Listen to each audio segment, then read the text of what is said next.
And welcome back. There are few people on the national stage today who can make the case for Israel more eloquently than Pastor Matthew Hagee. He's the executive pastor of Cornerstone Church in San Antonio, where he pastors alongside CUFI's founder and his father, John Hagee. And he joined us recently to set the record straight on the lies being spread about Israel, particularly among the younger generation. This is very important, folks. Take a look.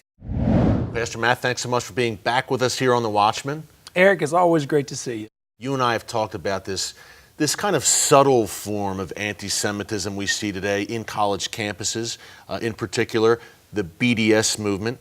Talk about why that is so dangerous, this movement to boycott, divest from, and sanction Israel. We've talked about it here on the show. It's catching fire, in particular on college campuses, among millennials in many cases. Why is that so dangerous? Well, it's dangerous because it's effective. And you know, there's a lot of ways that you can impact your enemy.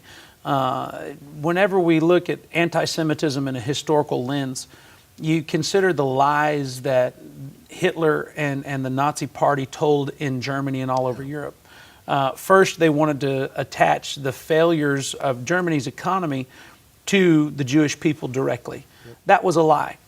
And then they started to teach German people, and especially young people, that Jews were less than human.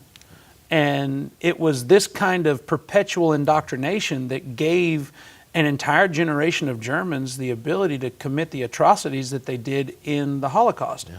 How do you put somebody in an oven? Well, first you have to dehumanize them. They don't exist like you and I exist. They're less than what we are. And you look at that in history and people say, well, that doesn't exist anymore. Anti-Semitism still does. Deception still does. It's just wrapped in a different skin now.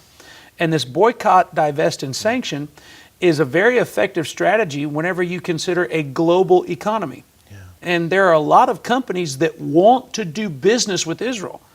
But people who have an agenda that's against Israel will go to those countries, they'll go to those businesses, and they'll say, if you do any business with Israel, we'll boycott your product.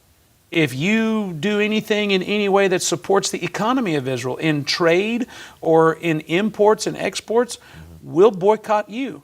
And so there's a lot of people, to avoid that, they choose not to do business with Israel. One of the ways that boycott, divest, and sanction has taken an impact in the millennial culture is one of the things that's very common with the millennial generation is that they want to make sure that what they're doing is a good and worthy cause. Mm-hmm.